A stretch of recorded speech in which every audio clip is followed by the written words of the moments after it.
we got to play a cleaner game, complement each other better. We had good field position on offense a number of times, and we simply didn't score enough points. Um, you know, we have to eliminate the penalties. We're shooting ourselves in the foot way too much, and we got to be more efficient in the red zone as well on offense. I thought defensively we came out and we played well for the first, call it 3.5 quarters. And then that end there, we gave up 2 touchdowns to finish the game and allowed 30 points when all was said and done. So, uh, man, it's really not that far off than how we've played the previous 4 games. And yet we won because we had those takeaways. And so this week we didn't get the takeaways. And when you play ugly football like that, it's a lot more difficult to win the ball game. So um, we're on a mission here this week to get this all cleaned up, and I have complete confidence that we'll do that. Injury wise, we've got Dom Robinson is going to be out for a few weeks here with the high ankle. We've got Shamar, who's got an ACL, so he'll be out for the season. Um, we've got Luther in concussion protocol right now, and then we got OZ, who is day to day. And with that, I'll go ahead and open it up. Kevin Fishman. Hey Ben, I want to ask about two goal line plays. Just get your take on them after reviewing the tape. The first was that second and goal to the handoff to Kyle and the first drive. They went down for a loss. I'm just curious what you saw as a breakdown on that play. Yeah, I think that was a coaching fail as much as anything. They gave us a little bit different front than what we anticipated, and we just didn't handle that look very well. So that's on me. And then the last play of the game, that fourth and goal, just from the snap to Caleb's throw, like was there a situation where he should have snapped it sooner because they might have jumped? And then what could he have done to get that ball to DJ? Yeah, it took us way too long to get that ball snapped. They're meeting right now. We didn't go over that one as a unit. I got pulled in a different direction here, so I'll get clarity on why that took so long. There was a couple times there on silent cadence that we weren't quite as efficient as we needed to be on that last drive. But yeah, that's one that Caleb would like to have back. We got to hook up on that. Jason Leisure. Ben, you've been on the urgency before the snap offensively since pretty much the first time you guys hit the field this year. Are you seeing it yet? Are you seeing that, kind of business-like approach to it yet? Well, I think the good news is this is we're not getting flagged for delay of game penalties. And so from that regard, I do think our guys are doing a good job getting the communication out and getting it going. Um, is it as fast as we would like to? No, it's not. And I think that a lot of that has to do with comfort and time on task. We had a lot of onus on making sure we're all targeted properly and we're all on the same page. And so the communication aspect is huge for us. And so I do think the more ball we play, the more we hear the same stuff, the more we do the same things, the faster our tempo is going to be in and out of the huddle and both and on the line of scrimmage as well. So I would be more concerned if we were getting flagged for not getting the ball off fast enough, but I can't say I'm completely surprised with us, taking a little bit longer at the line of scrimmage right now. Dan. Ben, there was a legal formation penalty on a punt. I'm curious what you saw was the infraction there and what you describe as the significance as obviously Torrey got that ball down inside the one there. Yeah, D-Jack, he simply lined up about a foot too deep, and so he's played enough ball in this league. He knows better than that. We got to be on the line. It was a heck of a play there by Torrey, so it's a shame that got erased. On your penalty count, the false starts have been the most prevalent since the start of the year. What's your prescription for getting those to come down here before the season gets too long?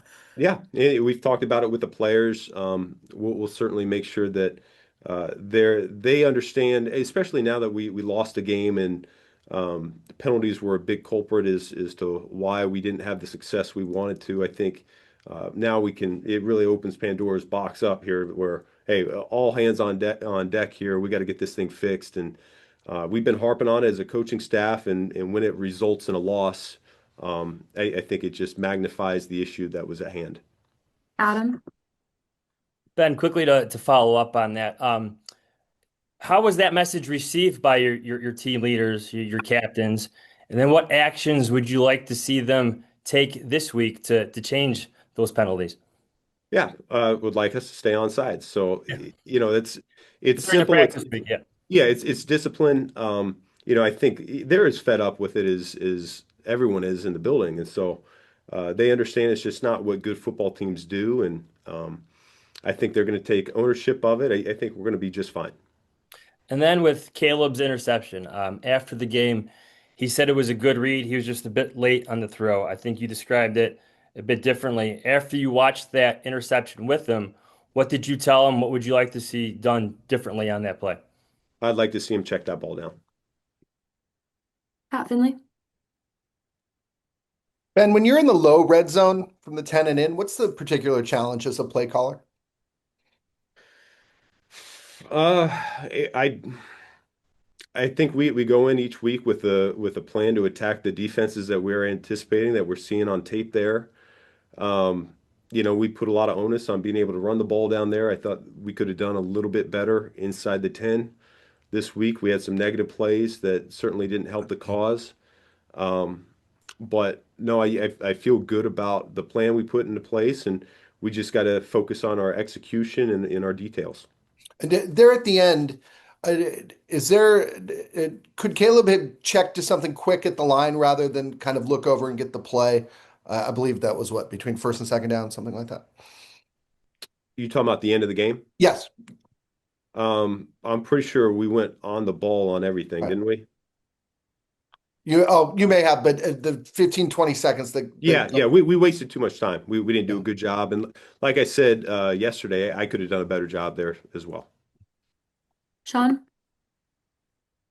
Hey Ben, just to follow up on Shamar, that's obviously tough news for him. Just curious what you saw from him and his opportunities and maybe a little bit behind the scenes too over these last 6 months. Yeah, and he was a guy that we were really excited to finally get out on the field because obviously we had high hopes for him, acquiring him with such a high draft pick, and um, I thought that when we made that transition to defensive end, it certainly coincided with our ability to stop the run at a higher clip, and so we thought he was part of the solution there for us. I think he looked somewhat natural to play that spot for a guy that hadn't done a ton of it. So we were really excited to see what this next half of the season was going to look like as he continued to develop in that role. So yeah, it's a shame that we're gonna miss out on him. He has a physical presence and demeanor about him that you really appreciate. He plays the game the way we want, really all three phases to play. He loves football, and I know he'll attack this rehab the right way. Dan. Ben, one of your themes over the last 24 hours is kind of the call for increased locker room ownership of the cleanup and improvement efforts. Specifically, what do you want to see from those top of the line leaders? Yeah, if you see something, say something. It's as simple as that.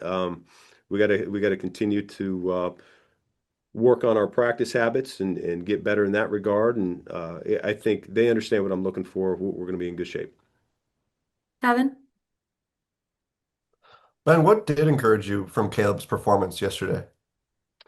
He was very efficient with the football there early in the game. I thought he had a number of throws that were on time. We hit a couple in breakers that was encouraging to see as well. We were explosive in the passing game. I want to say overall we had 11 explosives. Nine of those were in the passing game. So I thought he did a good job delivering that football. There's a couple that is, as we talked about, that need to be automatic here at this point, halfway through the season that we missed on. And so we're going to keep on working through that process. And I think we're going to be in good shape. I did think he took a step forward here this week. Steve. Yeah, hi, Caleb. Kevin kind of asked my question about Caleb's development. So I would ask you just overall, despite the results yesterday, how do you think the offense is doing so far this season under your tutelage?